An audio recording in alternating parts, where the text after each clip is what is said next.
கிருத்திகை, கார்த்திகை என்று போற்றப்படும் நட்சத்திரம் 6 நட்சத்திரங்களின் கூட்டமைப்பாக கருதப்படுகிறது. இதில் ஆடி மாதம் வரும் கார்த்திகை நட்சத்திரத்திற்கு மிகுந்த சிறப்பு உண்டு. இந்த நாளில்தான் இது நட்சத்திர அந்தஸ்து பெற்றதாக சொல்வர். முருகப்பெருமானை வளர்த்தவர்கள் கார்த்திகை பெண்கள். சிவனின் நெற்றிக் கண்களில் இருந்து புறப்பட்ட 6 நெருப்பு பொறிகள் சரவண பொய்கை என்னும் குளத்தில் அக்னி பகவான் மூலம் சேர்க்கப்பட்டது. அவை 6 குழந்தைகளாக மாறியது. அவற்றை பார்வதி தேவி ஒன்று சேர்க்க அது 6 முகம் கொண்ட குழந்தையானது.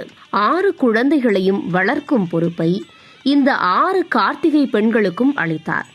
சிவபெருமான் அப்போது இவர்களுக்கு நிதர்த்தினி, அபரகேந்தி, மேகேந்தி, வர்தயேந்தி, அம்பா மற்றும் துலா என்ற பெயர்கள் ஏற்பட்டன.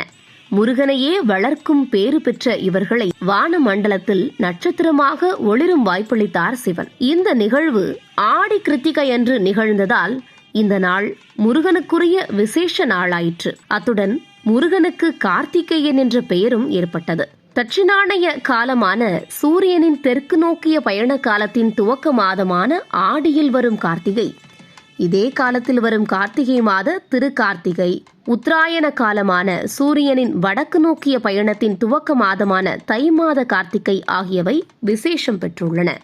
ஆண்டில் 3 மாதங்கள் சிறப்பு பெறும் ஒரே நட்சத்திரம் கார்த்திகை மட்டுமே. இந்நாட்களில் சிவ வழிபாடும் முருக வழிபாடும் முக்கியமானவை. இந்த கார்த்திகை பெண்களுக்கென்று ஒரு கோயிலில் சந்நிதியும் இருக்கிறது. சிவகங்கை மாவட்டம் பட்டமங்கலம் மீனாட்சி சுந்தரேஸ்வரர் கோயிலுக்கு வந்தால் இவர்களை தரிசிக்கலாம். இக்கோயிலில் விசேஷமானவர் தட்சிணாமூர்த்தி. பொதுவாக தெற்கு நோக்கி இருக்கும் இவர் இங்கு கிழக்கு நோக்கி அருள் பாலிப்பது விசேஷமானது. இவரது சந்நிதிக்கு பின்புறம் உள்ள ஆலமரத்தையும் சேர்த்து வலம் வரும் வகையில் அமைந்துள்ளது. சந்நிதி முன் மண்டபத்தில் ராசி கட்டடம் இருக்கிறது. குருபெயர்ச்சி விழா நாட்களில் தட்சிணாமூர்த்தி சந்நிதியில் 108 கலசங்களுடன் கிரகதோஷ பரிகார யாகம் நடக்கும். இந்த யாகசாலையில் 6 கார்த்திகை பெண்களும் எழுந்தருள்வர் என்பது சிறப்பு. குழந்தை இல்லாத தம்பதியர் இங்குள்ள ஆலமரத்தின் விழுதை மண் நிரப்பிய மூங்கிலுக்குள் பதித்து விழுது இறக்கும் சடங்கு செய்கின்றனர்.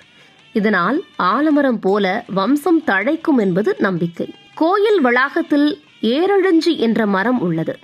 இம்மரத்தில் விளையும் பழத்தின் விதை மீண்டும் இம்மரத்திலேயே ஒட்டிக்கொள்ளும் தன்மையுடையதாகும். ஆடி கிருத்திகை என்று நம்மை பெற்ற தாய்மார்களுக்கும் வளர்ப்பு தாய்மார்களுக்கும் உரிய மரியாதை செய்து முருகனின் அருள் பெறுவோம்.